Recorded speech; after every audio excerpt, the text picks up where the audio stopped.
अस्सलाम वालेकुम। उम्मीद करता हूँ कि तमाम तलबा खैरियत से होंगे। अल्लाह पाक आप सबको कामयाब करे।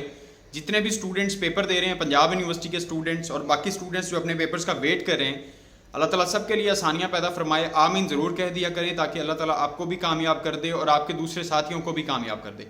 चैनल को अभी तक आपने सब्सक्राइब नहीं किया हुआ, काइंडली चैनल को सब्सक्राइब कर दें यार, क्योंकि जो जितने भी मेरे व्यूवर्स होते हैं उनमें 70% वो व्यूज़ हैं जिन्होंने लोगों ने चैनल सब्सक्राइब नहीं किया हुआ और 30% वो लोग हैं जिन लोगों ने चैनल को सब्सक्राइब किया हुआ है। तो आपका नुकसान क्या होता है चैनल सब्सक्राइब करने से, मुझे ये तो काइंडली बता दीजिएगा कमेंट सेक्शन में। देखिए, इंग्लिश का पेपर आ गया, मैं आपके साथ शेयर कर देता हूँ। कल मैंने आपको बताया था कि इंग्लिश के पेपर मैंने आपको गेस्ट दिए थे। फिर मैंने आपको ये भी बताया था कि जितने भी चैप्टर्स जो मैं पोएम्स आपको बता रहा हूँ, शॉर्ट स्टोरीज बता रहा हूँ, आपको मैं प्लेज बता रहा हूँ, समरी आपने डीपली लाजमी पढ़ लेनी है। उसके पीछे रीज़न क्या था कि कोई भी अगर आपके पास सवाल आता है उसे आप लफ्ज़ों को मोल्ड करके उसका जवाब दे सकते हैं। और ये भी मैंने आपको क्लियर बताया था कि एग्जामिनर हमेशा आपको कंफ्यूज करता है, वो क्वेश्चन की नेचर चेंज करके आपसे सवाल पूछता है, कभी भी वो सवाल वही नहीं देता जो किताब में लिखा होता है।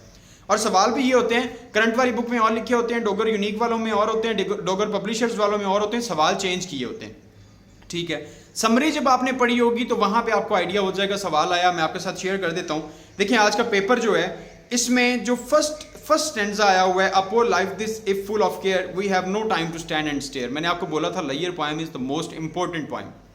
ठीक है, देखिए 3 करने थे, मैं आपको तीनों बता देता हूँ। 5 है इनमें से 3 करने थे, ये मैंने आपको बताया था कि ये कर लीजिएगा। सेकंड हमारे पास है I lost 2 cities, lovely ones and vaster, sometimes some realms I owned 2 rivers, a continent, I miss them but it was not a disaster. 1 art, किसी चीज को खो देने का आर्ट। मैंने आपको बोला था this is the most important point. ठीक है, ये भी हो गया, 2 हो गए।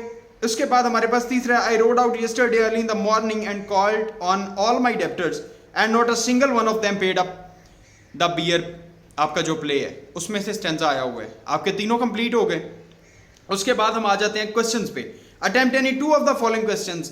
What were the reasons that John Steinbeck could never forget his chance meeting with the cotton pickers? Breakfast, ये ब्रेकफास्ट में से क्वेश्चन आया हुआ है। उसके बाद हमारे पास जी सवाल है the relation of the duchess and the jewellers is based on this selfish ends. Duchess and jewellers के मैंने आपको 2 सवाल बताए थे, लेकिन मैंने आपको बोला था समरी लाजमी याद कर लीजिएगा, समरी पढ़ लीजिएगा। और मैंने अपने स्टूडेंट्स को ये भी करवाए हुए हैं, और स्टूडेंट्स को मैंने ब्रेकफास्ट भी करवाई थी। जितने भी मेरे स्टूडेंट्स हैं जिन लोगों ने मुझसे क्लास ली थी, मैं कल ब्रेकफास्ट बताना भूल गया था, लेकिन मैंने अपने स्टूडेंट्स को ब्रेकफास्ट करवाई थी। उसके बाद हमारे पास आ जाती है attempt any 2 of the following। देखें, 2 सवाल इसमें से हो गए, ऊपर वाले में से 3 स्टैंजास हो गए, 2 सवाल नीचे से करने थे वो हो गए। अब हमारे पास क्वेश्चन नंबर 3 है attempt any 2 of the following questions, 150 words each। William Davis regards to busy life as a poor life, do you agree और डिसएग्री टू द ओपिनियन। ये फर्स्ट वाली पॉइंट से, लेयर पॉइंट से, ये भी आपका सवाल हो गया। नेक्स्ट हमारे पास है give a critical summary of the poem the huntsman. मैंने आपको बोला था huntsman is the most important poem, ये भी हो गया। 2 सवाल ये हो गए, 2 ऊपर वाले हो गए, 4 सवाल हो गए। उसके बाद हमारे पास ऊपर 3 स्टैंजास थे, वो तीनों हो गए। ये आपका पेपर कंप्लीट हो गया।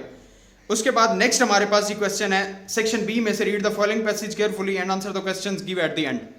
ये हमारे पास है, मैंने अभी पढ़ा नहीं है, और मैं आपको खैर ये पेपर में शेयर कर देता हूँ कम्युनिटी टैब में, क्योंकि ये मोबाइल में बिल्कुल छोटा नजर आता है, तो इसलिए मैं आपको जो है ना ये पढ़ के नहीं बताता। और write a dialogue between the 2 graduate discussing the choice of there. देखिए, मैंने आपको ये बताया था कि डायलॉग्स जो होते हैं वो कभी भी चेंज हो सकते हैं, एप्लीकेशंस होती हैं वो कभी भी चेंज हो सकती हैं।